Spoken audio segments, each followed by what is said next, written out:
Hi, I'm Jada. Imagine you're the CEO of a tech startup. You take your head of HR to a Coldplay concert. Chris Martin pops you up on the kiss cam. You both panic like Scooby-Doo characters caught stealing snacks or something. I don't know. 10 seconds later, you're a meme and your company's trending worldwide. Is it marketing? Let's find out. So it's July 16th, 2025, Gillette Stadium. Coldplay's doing their thing. Everybody's vibing to Yellow or whatever. Chris Martin's doing this Jumbotron song where he flashes people up on the screen and improvises lyrics about random couples in the crowd. The giant screen flashes to this cozy couple. A guy has his arms wrapped around his woman. She's got her back leaned into him. They're smiling. Classic kiss cam material, right? Plot twist. These aren't just random lovebirds, right? This is Andy Byron, CEO of a little tech company called Astronomer, and Kristen Cabot, their head of HR. And they're married to other people. For a few blissful seconds, they're just enjoying the moment. Then reality hits. They realize they're on the big screen in front of 50,000 people. Kristen's jaw hits the floor. She covers her face, and Andy practically hits the floor. He dies out of frame like a startled whack-a-mole or something. Chris Martin, sensing the awkwardness, delivers the one line that breaks the internet. Either they're having an affair or they're just very shy. Within hours, fan shot videos hit every platform. The hashtags coldplaygate starts trending. Memes are flying, right? When the CEO gets caught offsides with HR, the internet is having a field day. More than 15 million people read about this saga online. Google searches for Astronomer went through the roof. In marketing terms, this is what I think you would call an inciting incident, right? Totally unplanned, totally viral. Astronomer stumbled into massive awareness and earned media. But here's the thing about awareness without action. It's worthless, right? What matters is whether you can convert those eyeballs into brand equity. That's where the real game begins. So let's talk about crisis response. All right. Now, most companies in this situation will go full damage control mode, right?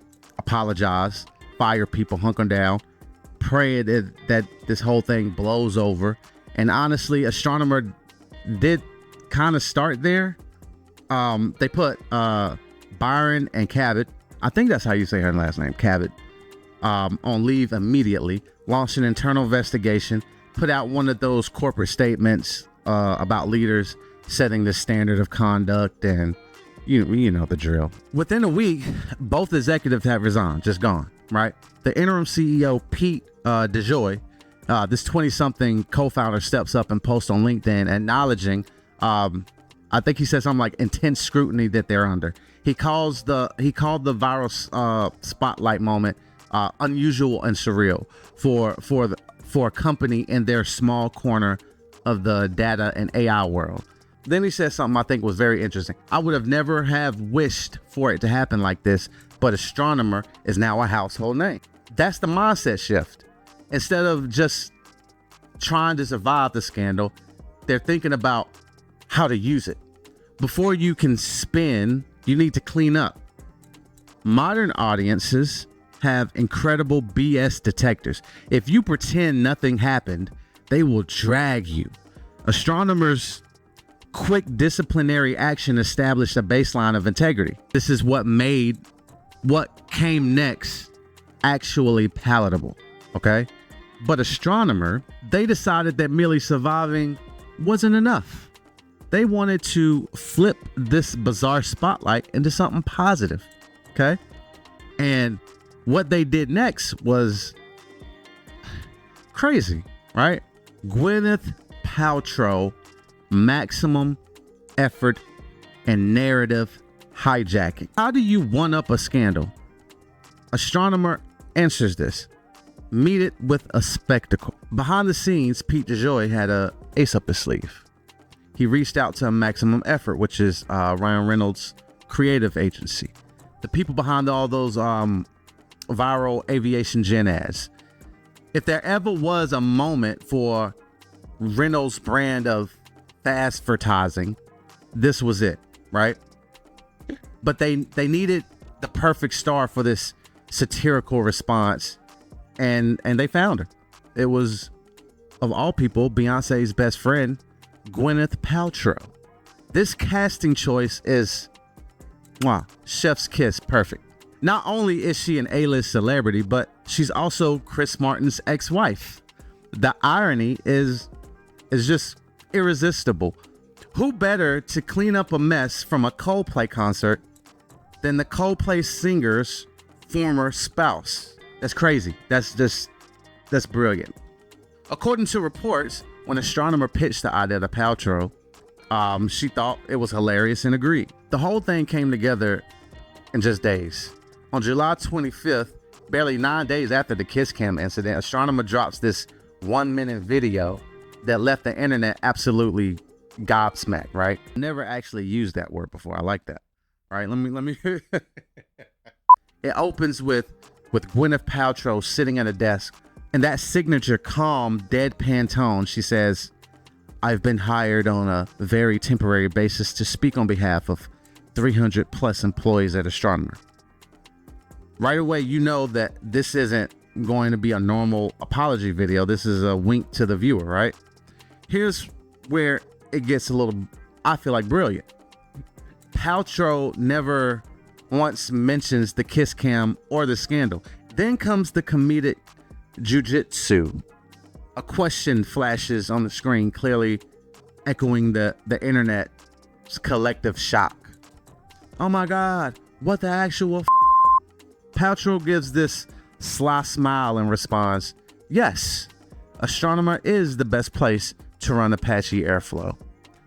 I can't make this up. She literally flips what the hell did I just see into a product pitch.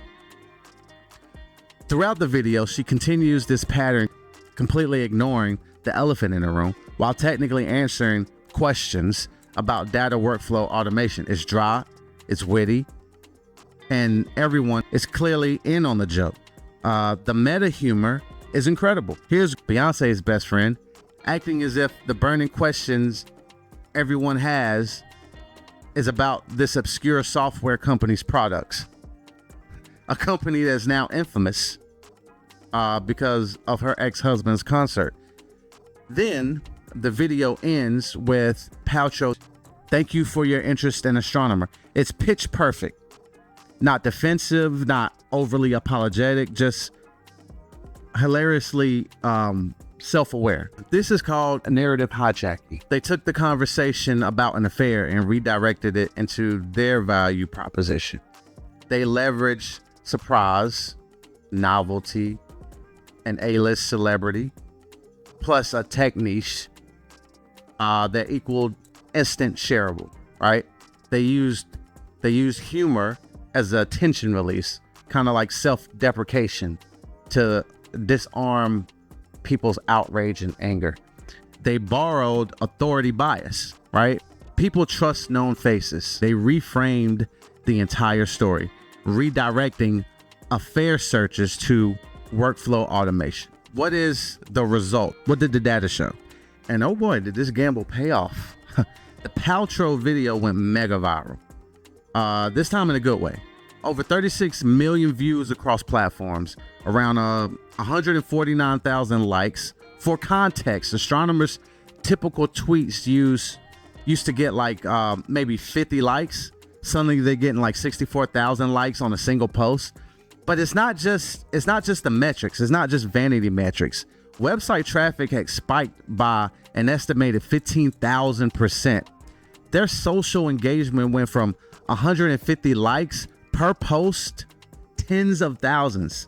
Sentiment analysis showed they flipped from roughly 35% positive pre-video to over 50% positive post-video. Traditional media completely reframed the whole story. The Guardian called it a marketing win. Business Insider described it as Hollywood turning disaster into win. Adweek held it as a modern marketing playbook, right? When respected publications are calling your scandal a marketing victory, you know you've done something right. More importantly, they converted negative exposure into measurable positive outcomes, right? This isn't just about going viral. It's about the AIDA framework. Attention through scandal, interest via surprising star cameo, desire by associating their product with something cool, memorable, and action as measured by traffic spikes and demo requests. They literally turn gawkers into potential customers. Let's go the extra step. What's the psychology behind this? So why did this plan actually work? Let's break down the behavioral science. First, action is currency. In an oversaturated media world, anything that stops the scroll has value. Astronomer converted negative intention into brand awareness. Second, benign violation theory. Humor works when a norm is broken, right? But the threat feels real, right? Getting caught on the kiss cam with your head of HR, that's a violation. Joking about it after the problem is handled, that's safe. That tension creates laughs and shares. Third, authority and social proof. People often rely on cues from respected individuals.